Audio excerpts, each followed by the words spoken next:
Hello viewers.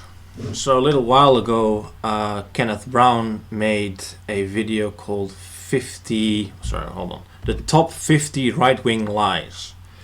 And I think that it's always valuable to listen to people who make an honest critique of your ideas. Not that I hold all of these ideas, but I do identify as right-wing. And I think Kenneth Brown is an honest actor in that he really does want to talk about true and virtuous things. So I thought I'd address what I agree and disagree with in this video. Well, maybe not agree, because all the things I don't mention, I pretty much agree with. And for you, viewer, it might be just interesting to go watch this video to hear Kenneth Brown's critique of the right and his ideas of minoritarianism, because they're informative and they help you structure ideas, and it's always valuable to improve your thinking. So the first critiques I have of this is I wouldn't call many of these lies, strictly speaking. Many of them are misunderstandings about the nature of politics or the nature of the universe. They might just be misguided or mistakes, not deliberate lies. There's also, in these 50 points, there's a mash of all kinds of things. There's classical liberal points, there's libertarian points, there's fascist viewpoints, there's Christian viewpoints. It's everything you might call right-wing thrown together. No single person holds all of these views. No ideology has all of these viewpoints in them. So now I'm going to go into the points. If you want to know what all the points are, I recommend viewing his video first and then coming back. So, first one I disagree with. Point 2, race versus ethnicity. Kenneth argues that the right thinks race matters more than ethnicity. This seems like an American viewpoint to me. No European nationalist will tell you that race matters more than ethnicity. We would all be a lot more pro-EU if that was the case. In European politics, in European historical ideas about race, ethnicity is primary. It's only really the Anglo-Saxon view that race is much more important. So then point 4, the biology lie. Mr. Brown says culture guides biology, whereas right-wingers say biology determines culture. In my opinion, it's actually a reciprocal relation in which geography also plays a role. I call this the trifecta of evolution, where geography shapes the genetic selection that makes up the people. Then the genetic selection informs the culture then reshapes genetics to things like marriage and other patterns of cultural norms. And then those people again transform the geography, the cultural values, and the geography also shapes the culture, because if you're a mountain people, you worship mountain gods. You're a sea people, you worship sea gods. You eat a more sea-based diet. So it's this trifecta. It's geography, culture, genetics, all operating in a mismatch where they all interact with each other. So it's not either or. It's all conjunction. Then point 7, the silent majority is right-wing. Kenneth Brown says that this is an illusion. I mostly agree with that, but I think the people who say that the silent majority is right-wing, they probably define right-wing in a classical liberal way, in which case it might be true that the silent majority does hold more liberal values than the media, who holds more left-wing values. So in that sense it's technically true, but it's not real right-wing traditionalist values that these people hold. They're not racialists, they're not religious fanatics secretly. Which ties into point 8, everyone is secretly racist. Now this point is often made by people on the right, and that's less to do with people actually holding racist beliefs. It's more to do with how they actually act in their day-to-day lives.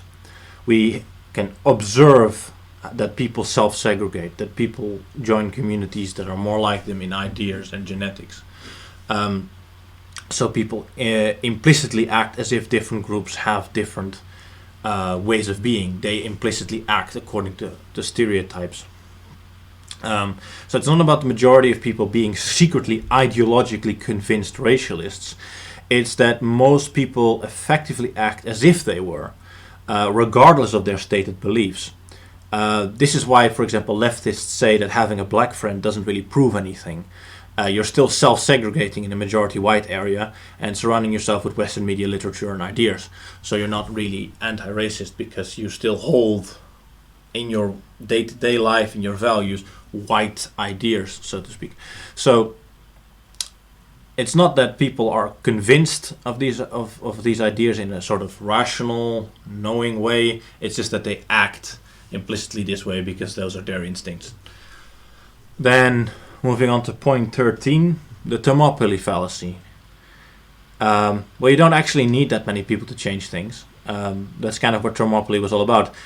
Just enough people in the right place can change a lot. So in Leonidas' case, he just needed enough people in a bottleneck to delay the invasion so the other Greek states could mobilize.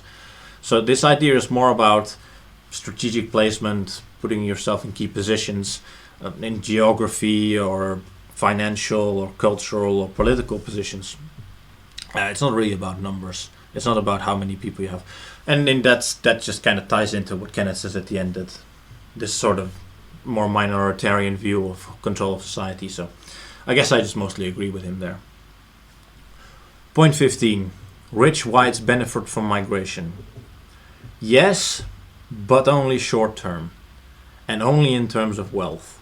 Pure material capital. Lowering the general IQ of the population and creating a large poor underclass just brings the entire level of society down. And while rich people can isolate themselves from the consequences, they now have to spend considerable amounts of time and energy and attention on security. For example, if we take Brazil, elites who live in the cities have to live in compounds and still get their children kidnapped for ransom and so on. And not only that, they don't really get to enjoy their wealth in any way. Sure, they can have hedonistic parties, they can buy all the cocaine they want and the most beautiful statues, but they can't really build anything structural with it because it just gets destroyed by the low IQ, lower classes. They can't build monuments, they can't build great public works, they can't really invest in a better society. So I don't think it's more enjoyable to be a billionaire in Brazil today than it would be to be a millionaire in America in the 1950s. Having a general level of civilization, culture, and distributed wealth just makes for a more pleasant society, even for the very richest. You know, they don't have to worry so much about their safety. They can enjoy a walk through the streets and enjoy a good museum and so on. With the modern billionaire class and in such a society as Brazil or South Africa, really, you just get to spend it on hedonism. And Mr. Brown, he mentions South Africa. Well, actually, anyone who is rich enough is getting the hell out of South Africa they can.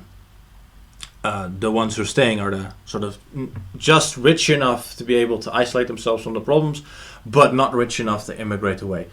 For example, Elon Musk is one of those Afrikaners. Point 18, the immigrant problem, where we overly focus on immigration, according to Mr. Brown. Sort of, yes, but it's true that the real problem is the elites who and the financial interests who benefit from migration. They create the incentive structure. Yes, that's true. However, any political strategy that ignores immigration is not going to win, because immigration is the most visible, direct, felt impact on people's day-to-day lives. It's the crime they see in their neighborhoods. It's the changing of the culture and ways of their neighborhoods they see happening around them. If you want to have a successful political platform, you have to address immigration. You have to incorporate it in there. That's not to say that you can't also attack the elites. To be honest, it's not either or. You can do both. You can explain that it's the elites facilitating the destruction of your neighborhoods through immigration. So it's not an over-focus.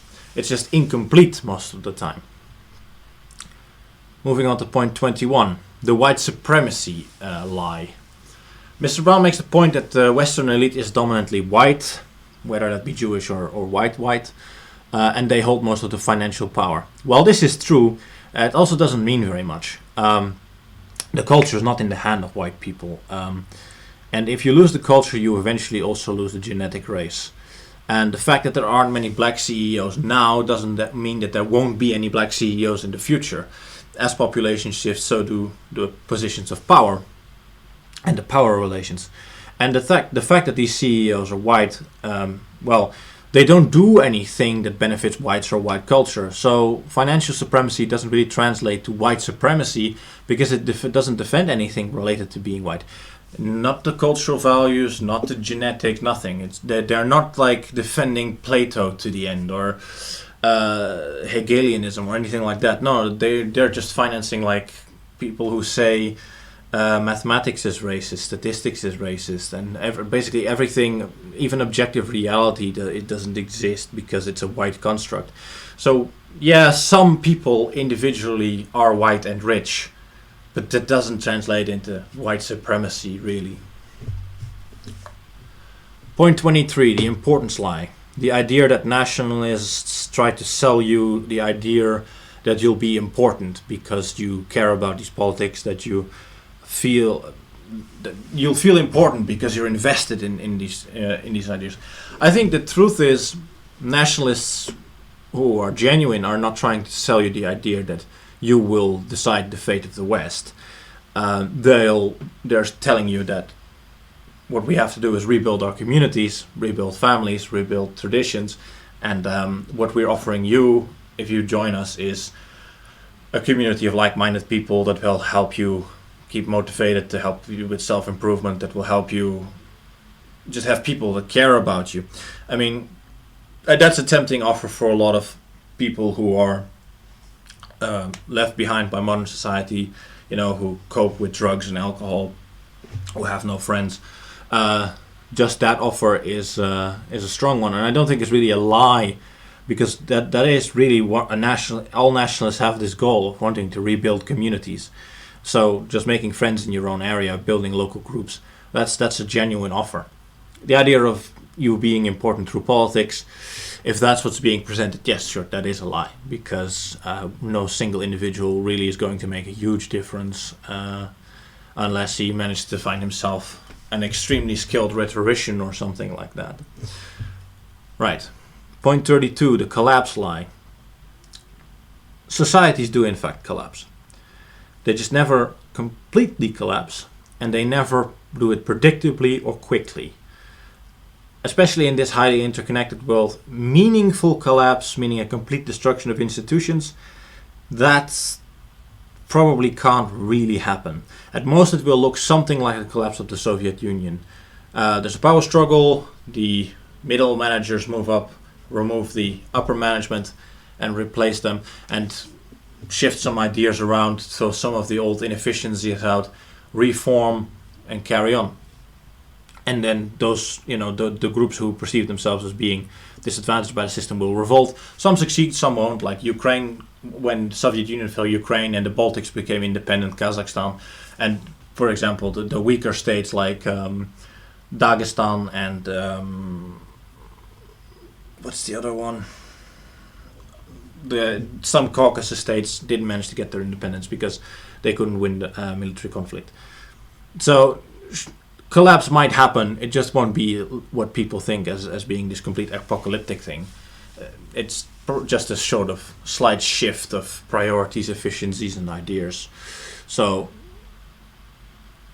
if it's presented as an apocalypse, sure, then it's a lie. If you're saying society can never collapse, that's also not true. Right.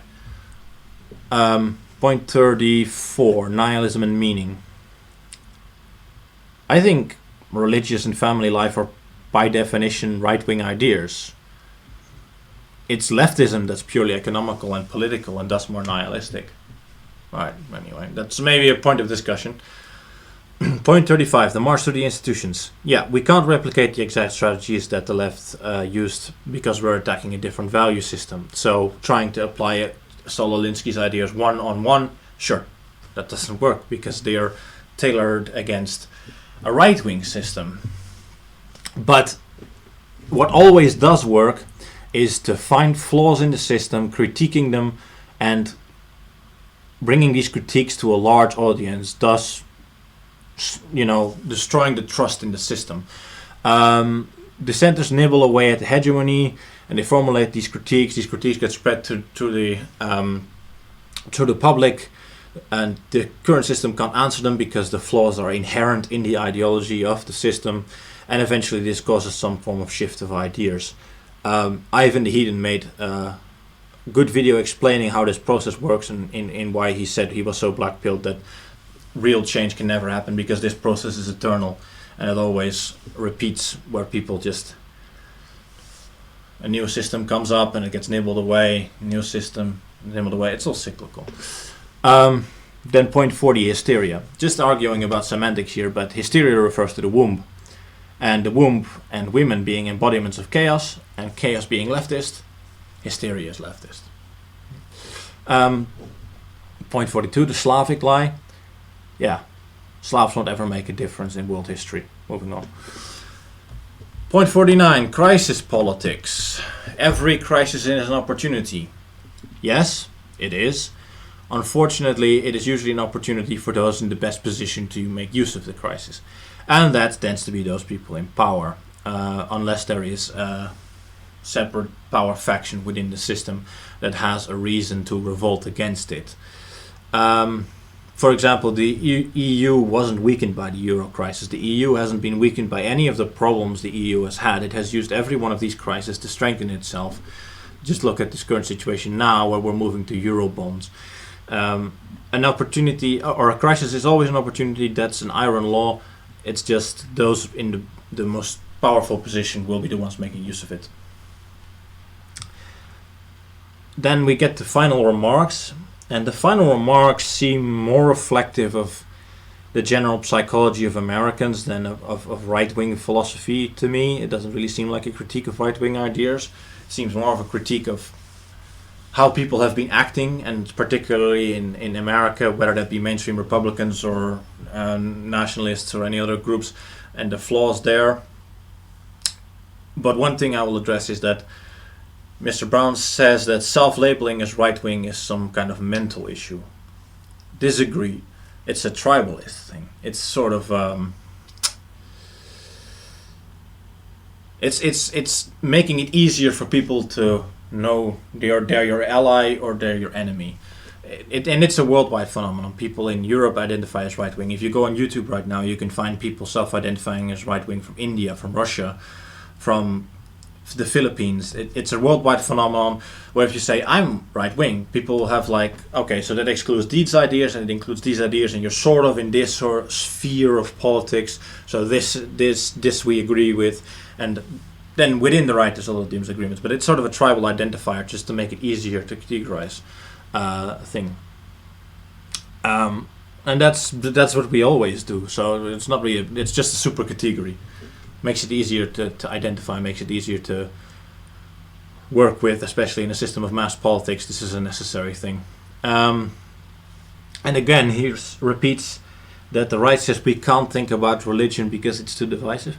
Again, religion is by definition right-wing, in my opinion, to have spiritual values and to be against materialism. That's why I'm sort of on the edge, because I'm an extreme materialist, but I also identify as right-wing because I'm a Darwinist and a social Darwinist. So, but to be religious is to be right-wing. To be pro-family is to be right-wing. I don't understand why you would say that these sort of things are that the right discourages you from these things. I've spent several years in nationalist movements, and my experience is that people are actually encouraging you to have children. They encourage you to lift weights. They encourage you to improve your career. They encourage you to be the best person you can be because it's important to the movement. Your optimum performance helps everyone. It's what society is all about. And I've never seen any more religious disagreements than within a right-wing movement. I was a part of the left when I was 16, in a sort of anti-Faiz group.